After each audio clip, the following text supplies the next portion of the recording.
Hello and welcome to my channel. This is Jason's Weird Reads and I am your host Jason White, and today I am going to be doing the end of the year book tag. Now this book tag was originally done by Ariel Bissett. If I'm wrong on that, please let me know, but I'm pretty sure she did this tag for the first time, the original, like 3 or 4 years ago, and she recently did another one, and there's a lot of people doing this on YouTube. And so I thought I would chime in. I've been wanting to do this actually for some time, but this autumn has been pretty crazy, pretty busy, honestly. So here I am doing it now, and we'll see how successful it is. So let us get on to the questions. Question number 1, are there any books you started this year that you still need to finish? And yes, at the beginning of the year, I wanted to do the Malazan Book of the Fallen read-along, and I finished the first 3 books. And I've been kind of stuck on the 4th one here, House of Chains, and I don't know why that is. I've read the first chapter. I'm in 90 pages in, and I don't know. It's like I sort of lost my stride, and it's pretty brutal, though. Maybe that's why I'm just not really in the mood for something brutal and nasty, such as this book. The very first chapter. I mean, people are boasting about how many children they can kill from other villages, and that's just I don't think so. Not right now, at least. Do you have an autumnal book to transition you into the end of the year? And yes, actually there's a few, and I've already done this. Again, this really points to how I've been late, or how I'm late to doing this tag. But I've been talking a lot about these books. I read a lot of Halloween books, and I'm really glad that I did. I'm not going to go too deeply into all these books, because I have talked a lot about these books, but I read some Goosebumps books. I read The Haunted Mask, which was a lot of fun. I read Coraline by Neil Gaiman. That was that book was a lot of fun, and it was a lot darker than I thought it would be. I also read The Legend of Sleepy Hollow, which I'd never read before, and I was really surprised by this book because it is really it's almost a history lesson. The majority of this book is history. Like actual history, before the story was even written. I can't remember. It was published in 1820, so it's really old story, but it's really good too. I listened to it, I think, on audio. Well, I know I listened to it on audio, but I think it only took me about an hour and 15 minutes to read. And it's very much an autumn story. And then I did watch Sleepy Hollow with my son for the first time, and he kept turning to me as though, because first of all, The Legend of Sleepy Hollow, the Tim Burton film, is a lot more violent than I thought it was in my head. I thought it was a lot more maybe kid-friendly, but he kept turning to me as though, well, he didn't, not as though to ask, he did ask. He was like, is it okay I'm watching this? Because there's like people getting their heads lopped off, and there's some pretty scary scenes. And he kept turning to me and saying, this is really violent. Is it okay is it okay that we're watching this? I'm like, it's fine. But he ended up enjoying it, and so did I. So that was a lot of fun. I read The Halloween Moon by Joseph Fink. This book was a bit of a letdown for me. It started off really strong, but I don't know, I just kind of lost interest about halfway through. But it's still very much a autumnal, especially Halloween-centered story. Monster Street, the first book, which is The Boy Who Cried Werewolf. This book takes place during October, though I don't think Halloween is mentioned very much at all. It was a lot of fun to read, and it gives you all those autumn feels that you might be looking for. By far one of the best Halloween collections I've read was The Halloween Store, and I read that this year. Halloween Store and Other Tales of All Hallows Eve by Ronald Kelly. This collection of short stories is very brutal. Some of them anyway. I absolutely love this collection. it surprised me how much I enjoyed this collection.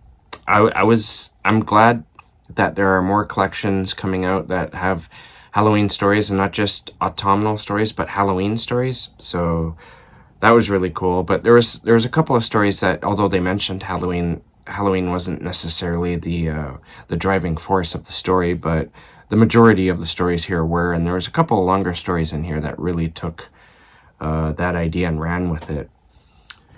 I also read Monster Street, the second book, which is The Halloweeners, which takes place on Halloween night, and that was a lot of fun.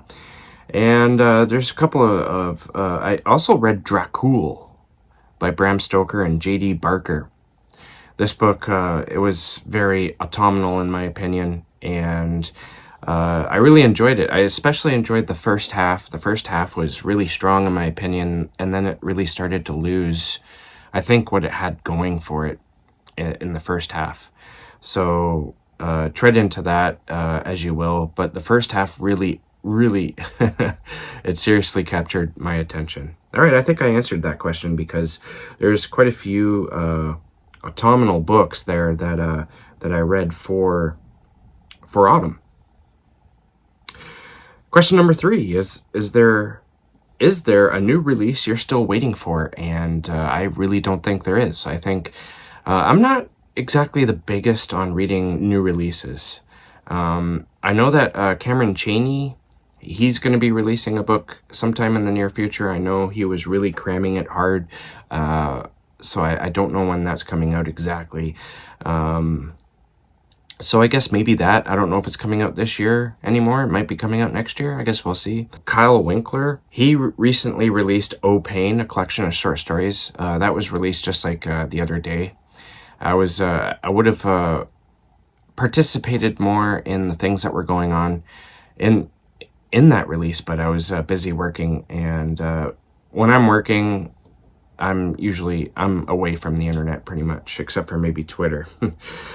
So I'm looking forward to reading that. That was just released, so technically it's not coming up. It's been released. I actually had an ARC of it too, and I just haven't been able to get to it.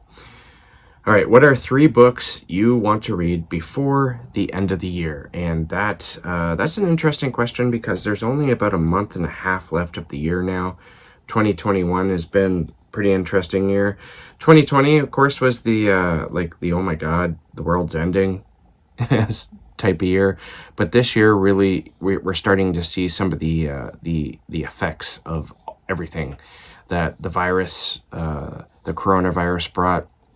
We're starting to see some of the financial ramifications, I guess, that's going to be, I think, coming in the future, and that includes the publishing world.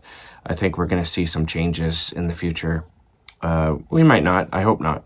But I guess we'll find out. But that's really far away from the 3 books I want to read.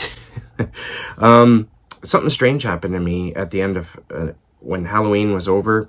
About a week into November, I suddenly, all interest in horror just kind of disappeared. In reading horror, that is. I just couldn't do it anymore. I think I burnt myself out a little bit on reading horror, and so I've had to take a break.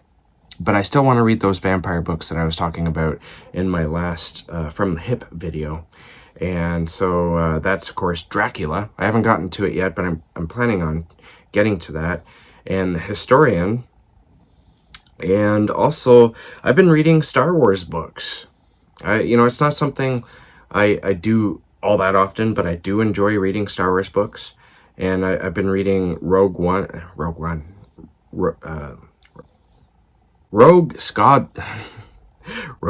Squadron. I don't know why that's so hard to say. By Michael Stackpole, I believe his name is. And also Lost Stars by Claudia Gray. And both those are very good, very good. It's exactly what I needed.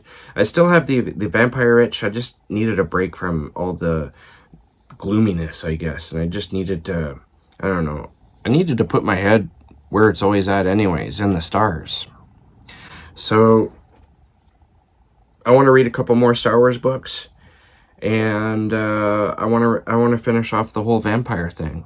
And I want to read Kyle's book, Kyle Winkler's book, Oh Pain, his collection of short stories, because it sounds pretty awesome. Actually, it hasn't gone completely unread. There was a short story I read in there, and it was pretty good. So I'm looking forward to reading the rest. Question number 5. Is there a book you think could still shock you and become your favorite book of the year?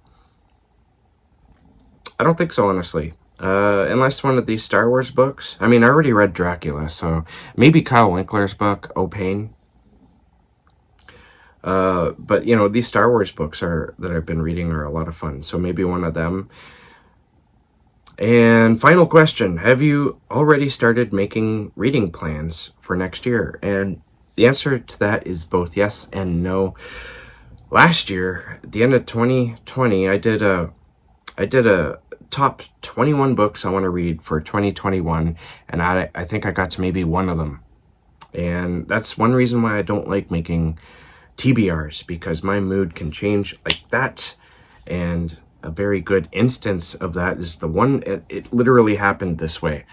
I went to bed one night thinking, vampires, yeah, horror books, yeah. Woke up the very next morning, and I was like, Star Wars. So the horror was gone. Star Wars came in. I don't know why that happens to me. Like, why can't I just stick to one damn thing and stick with it? But I can't, and that's okay. I got to do what keeps me happy. I think a lot of booktubers out there can, and readers, avid readers, I think you can identify with this. You just got to do what's right for you. Otherwise, you're going to burn yourself out and you're not going to be reading anything. So that is my end of the year book tag. Although I did it a little on the late side, I think I did it in the perfect time for myself because there were some changes that came. And I think I want to just ride out the rest of the year reading vampire books and Star Wars books and just chill. I've met my Goodreads goal, which I put originally at 55, but because I was reading these bricks, 55 books seemed very daunting.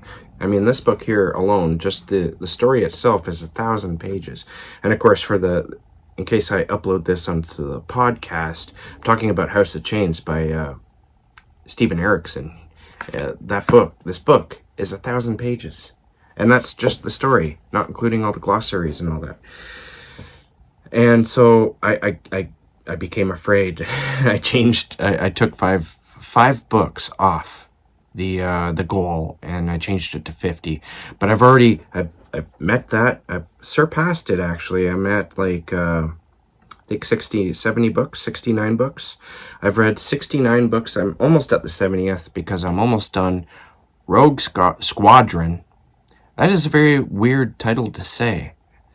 Rogue Squadron by Michael Stackhouse, Stack something or other. Let's check that out here. Michael A. Stackpole. And I'm really enjoying it, and it's filling the need that of the sudden change that I went through.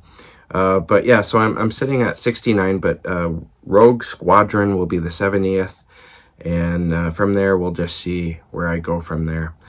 All right, so thanks for watching and listening, and keep being creative and keep being safe, and I'll catch you guys in the next bookish video.